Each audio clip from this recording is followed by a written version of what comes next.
2026-এর দ্বিতীয় মাস চলছে এবং দ্বিতীয় মাসেরও প্রায় আজকে 10 দিন পার হয়ে 12 দিন।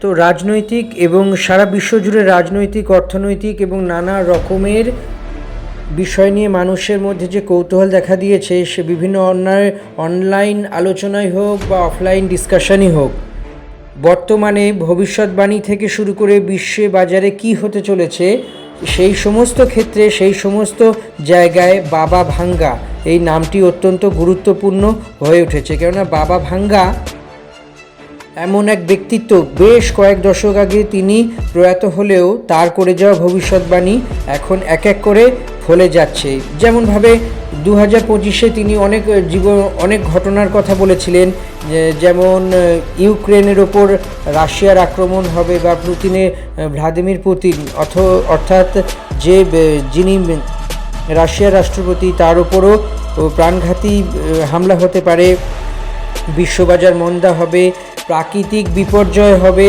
যেমন সুনামি থেকে ভূমিকম্প, এবং নানা রকমের রাজনৈতিক অস্থিরতা আসবে, সারা পৃথিবী জুড়েই এক ত্রাহি রব উঠবে। এর মাঝেও তিনি বেশ কিছু ভালো কথাও বলে গিয়েছিলেন, বেশ কিছু ইতিবাচকও বলে গিয়েছিলেন, কিন্তু তার বিভিন্ন কথার মধ্যে অন্যতম গুরুত্বপূর্ণ বিষয় হলো যে সোনা ও রূপোর দাম গত বছর অর্থাৎ 2025-এর প্রায় জুন জুলাই থেকে আস্তে আস্তে বাড়তে শুরু করেছে। জুন জুলাই থেকে সোনার দাম বাড়তে বাড়তে এমন একটা জায়গায় বর্তমানে গিয়েছে যা সাধারণ মানুষ বা নিম্ন মধ্যবিত্ত মানুষ বা মধ্যবিত্ত মানুষ সবার কাছে একদম আয়ত্তের বাইরে চলে গিয়েছে সোনার দাম। তিনি বহু বছর আগেই পূর্বাভাস করেছিলেন এই সোনার দাম নিয়ে। 2026-এ শুরু না হতেই তার আরও একটি অত্যন্ত জনপ্রিয় ভবিষ্যৎবাণী ভাইরাল হয়েছে, সেটি হলো সোনা ও রূপোর দাম নিয়ে। সোনা ও রূপোর দাম নিয়ে কি ভবিষ্যৎবাণী করেছিলেন বাবা ভাঙ্গা? সেটি হলো যে বাবা ভাঙ্গা জানিয়েছিলেন যে সোনা ও রূপোর দাম কি হতে পারে।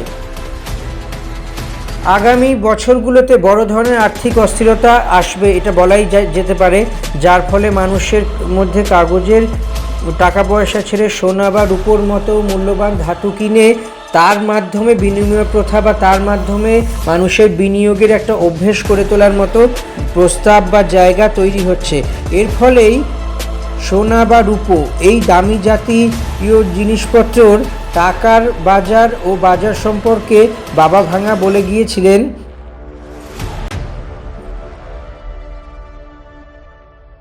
কাগজের মুদ্রার পতন হতে পারে এবং এই ভবিষ্যৎবাণী অনুযায়ী প্রচলিত অর্থব্যবস্থার উপরেই মানুষের আস্থা কমে যাবে, যার ফলে বিশ্ব অর্থনীতিতে নগদ অর্থের প্রবাহ হ্রাস পেতে থাকবে। এমন পরিস্থিতিতে মানুষ তাদের সঞ্চয় নিয়ে বাস্তবের বিভিন্ন বিষয় নিয়ে ভাববে এবং বিশেষ করে সোনা রূপো এমনকি তামার মতো পণ্যে বিনিয়োগের কথা ভাববে।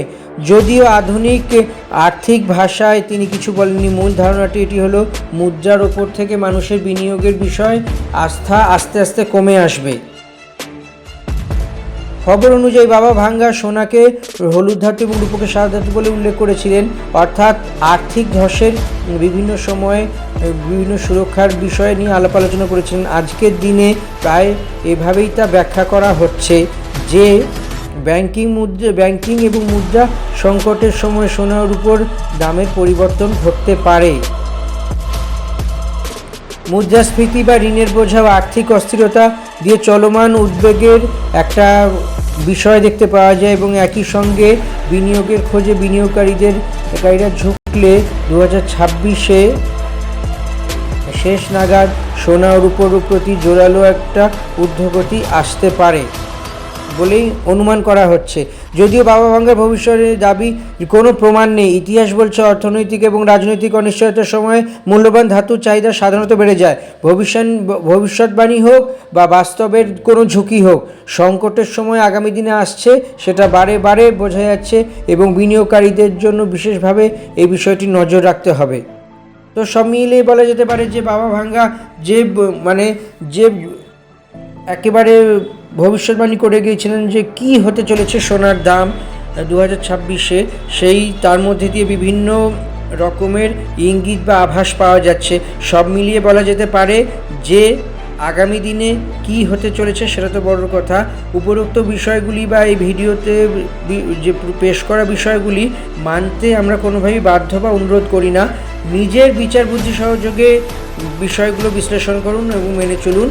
সবশেষে আমাদের ভিডিও যদি ভালো লেগে থাকে অবশ্যই ভিডিওটি লাইক করে দিন, শেয়ার করুন, কমেন্ট বক্সে কমেন্ট করুন এবং চ্যানেলটি সাবস্ক্রাইব করে দিন, বেল আইকনটি ক্লিকও করে দিন, যাতে পরের ভিডিও আপলোড করলে সঙ্গে সঙ্গে আপনারা নোটিফিকেশান পেতে পারেন।